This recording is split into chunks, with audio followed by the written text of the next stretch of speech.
agradeciendo a Tony por la invitación a presentar el libro La Guerra Senderista, hablan los enemigos. Bueno, yo preparaba un texto, yo soy antropóloga, pero me guío mucho por el texto y me guío mucho por la etnografía también. Y en algunas partes siento que quizás voy a discrepar un poco con el señor Guerra. Este es para mí un momento diferente de la posguerra fallida. Y cuando hablo de posguerra fallida, hablo básicamente de los años siguientes a la captura de Guzmán y en realidad los diferentes énfasis que se pusieron en tratar de reinstalar o reconstruir infraestructura y capacidad económica y no institucionalidad política del Estado. Este es un momento que tiene otras voces y actores con testimonios y posiciones distintas, y donde cada vez más los intentos de contar otra historia o negar la historia están presentes. Este no es solo un momento de la memoria salvadora tan privilegiada desde el fujimorismo, sino que desde estos otros actores que fueron cruciales, ya que fueron quienes iniciaron la guerra. Yo sí hablo de guerra como el informe final. Y la contribución de este libro precisamente recae ahí, en presentar esas otras voces. 3 años, entre el 2011 y el 2013, codirigí el grupo Memoria en el Instituto de Estudios Peruanos, con reuniones 2 veces al mes en las cuales discutíamos avances de investigaciones que realizaban jóvenes investigadores de todo el país, de Lima, también del extranjero, que venían desde las ciencias sociales, desde el arte y las humanidades, y muchos de estos trabajos eran en relación a la memoria, al periodo del conflicto armado interno, a los años 80, a Sendero Luminoso, al terrorismo, al ejército y a todos los, digamos, diferentes grupos que participaron en este momento. El grupo había nacido por el entusiasmo de Carlos Iván de Gregorio y seguimos sus reflexiones muy de cerca. Y yo lo que quiero contar son 2 momentos. En una de estas reuniones recibimos la visita de quien se presentó como abogado de Elena Iparraguirre. Quería leernos una carta que ella nos enviaba desde prisión. Lo dejamos para el final de la sesión, puesto que le dijimos que era un evento académico y que no era proselitismo. ¿Y qué nos decía esta carta? Puede resumirse en una sola idea, que la memoria del partido aún estaba por escribirse y que ésta sería escrita por ellos. Efectivamente, un tiempo después aparece Memorias del Némesis, escrito tanto por Iparraguirre como por Guzmán. Y en realidad, a mí sinceramente me gusta, lo debo decir, que Tony haya podido conversar con Elena Iparraguirre y entregarnos acá La Guerra Senderista, hablan los enemigos. El segundo momento es enero del 2013, y con la historiadora Cecilia Méndez y la historiadora Carla Granados, que ha sido afiliada a la Comisión Permanente del Ejército Peruano, organizamos el coloquio Diálogos por la Paz y la Memoria, que consistiría en la presentación de 2 libros y una mesa de debate, donde participó justamente Tony. Los libros eran la segunda edición de En Honor a la Verdad, que había publicado la Comisión Permanente de Historia del Ejército Peruano, y el libro de Memorias de un Soldado Desconocido de Lurgio Gavilán.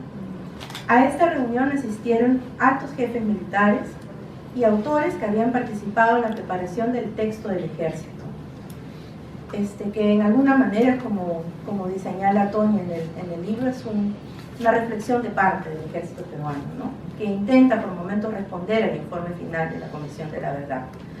Ellos querían contraponerlo con el informe y nosotras, digamos, lo pusimos al lado de las memorias de quien también había sido soldado en el ejército peruano en tiempo de la guerra, que era Lurgio Gavilán.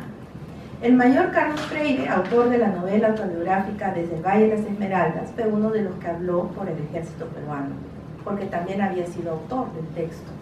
Cuando se dirigió al público lo hizo desde su experiencia en el Braille, subrayando el trabajo del ejército peruano, pero también él subrayaba el desconocimiento, como ellos habían entrado a la guerra sin ningún tipo de información previa sobre terrorismo, sobre subversión, dejando la responsabilidad en la clase política.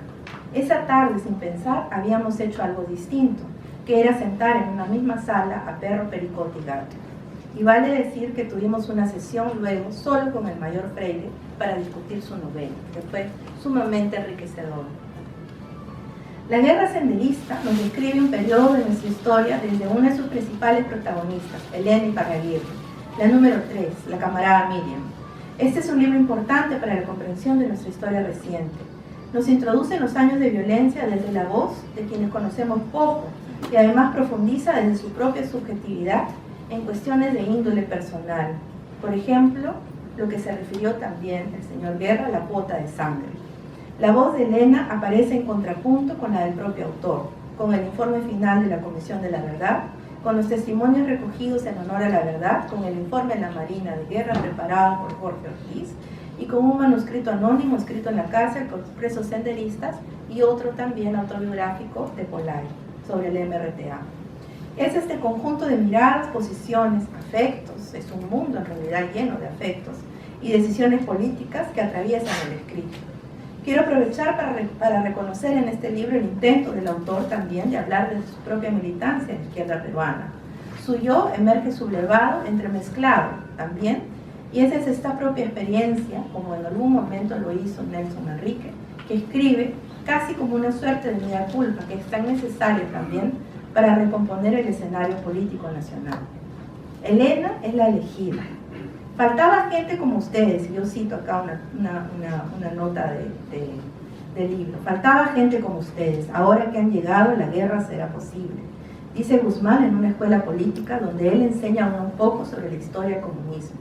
Elena, la niña de clase media y colegio religioso, se siente la elegida, la seguidora fiel, y responsablemente abandona a su familia para dedicarse en cuerpo y alma a darle sentido y bases al partido. Había encontrado otra forma de orientar su vida. Su formación política y admiración por Guzmán sobrepasan cualquier devoción. Ella le dice así, lo describe así: tenía respuesta para todo y yo estaba buscando precisamente esa consistencia. Es algo difícil en realidad. La revolución de los manuales que describe de Gregori para este periodo no había sido suficiente en su formación política. Ella y quienes la acompañan recogen de Guzmán la línea más dura del maoísmo, que es su revolución cultural, y emprenden la guerra. Ella misma sirve de puente entre las bases y el Comité Central Permanente. Una estructura jerárquica concéntrica da forma al partido, atravesado también con una red de relaciones familiares. El Comité Central Permanente refleja mucho también de lo que sucede en el país. Hubo un momento en los años 80 que académicos más conservadores, como Juan Ocio, por ejemplo, analizaban Sendero Luminoso como un movimiento milenarista, casi religioso por la adoración al líder de los 1000 ojos y oídos. Por momentos Tony presenta a Elena de esta manera, enceguecida en su propia devoción y entrega al servicio del partido. ¿Cómo era su vida a salto de mata en Lima? ¿Cómo captaban militantes? ¿Cuáles eran sus recursos pedagógicos para enseñar en las escuelas populares? Yo en realidad desde mi lado antropológico extraño ese detalle etnográfico, debo decirlo. Él va por el hecho histórico, podemos decir, ¿no? Yo extraño, a mí sí me gusta la descripción. Me gusta todo el lado del cuento. Me gusta que me cuente la subjetividad que sintió, que miró, que leyó, ¿no? Eso, ¿no? En tiempos de sesgos, como los que ahora parece que son, Tony recoge el planteamiento de la CBR para comprender Sendero Luminoso como un partido, por su base, su estructura, su forma y también por la manera como se refieren a su red de apoyo popular. Poco o nada sabemos sobre el entrenamiento de Guzmán y Latorre en China. Ahí hay en realidad un estudio por hacerse con los traductores chinos que entrenaron a cuantos líderes y militantes de izquierda latinoamericanos en maoísmo en un momento dado. Parte de estos planteamientos se reflejan en el arte senderista en las cárceles, que se desarrolla sobre todo en los primeros años y que recoge muchas de las ideas de la revolución cultural, sobre todo cuando muestran a Guzmán como sol naciente o Guzmán conduciendo al pueblo adelante con lentes y el libro rojo de Mao bajo el brazo. Elena enfatiza la formación política de los primeros grupos de militantes, altamente formados en ideología maoísta, pero luego también deja entrever las dificultades que tienen para mantener esto que fue su fortaleza inicial. Cómo las capturas, enfrentamientos y muertos debilita el ejercicio de su propia militancia. En tiempos cuando el fantasma senderista ha resucitado constantemente, es importante reconocer lo que para una representante de ese grupo significaron estos años y su trabajo a nivel de formación política de sus seguidores. En parte, lo que ella señala guarda estrecha relación con los hallazgos del trabajo de Dini, que está acá, Dini Casencios, sobre los diferentes periodos de captación de militantes y sus procesos de adoctrinamiento. Como con el avance de la guerra, se debilita precisamente el formar políticamente a sus combatientes. Toni muestra, y aquí subraya un aporte del libro, que Sendero y la guerra que tuvimos no son hechos o eventos aislados en la historia del país. Los militantes no vienen de Marte, no fueron foráneos, tampoco pistacos. Son muchos procesos que confluyen y resultan estructurantes en su formación y también en su propia debacle. Las rondas campesinas tienen éxito al conquistar el campo, como también lo tuvo el GEIN y su sistema de inteligencia, y por supuesto Velasco y las reformas que había emprendido, y que finalmente coadyudan de alguna manera a debilitar élites locales, distribuir la tierra. ¿Hubiese sido acaso diferente si éstas hubieran mantenido su fortaleza? Esa pregunta queda pendiente, y Toni la deja al final, ¿no es así? Sin embargo, hubo lugares donde las élites locales tuvieron un peso y una presencia fuerte, como lo fue Lucaramarte y Huancasantos. Trabajo en esa zona desde el año 2011, y debo corregir algunas imprecisiones. El Colegio de los Andes se funda en 1963, y no en el 67, y es fruto precisamente de esa élite local que apuesta por la construcción de un colegio secundario en la región para que sus hijos dejen de viajar a Ayacucho a educarse.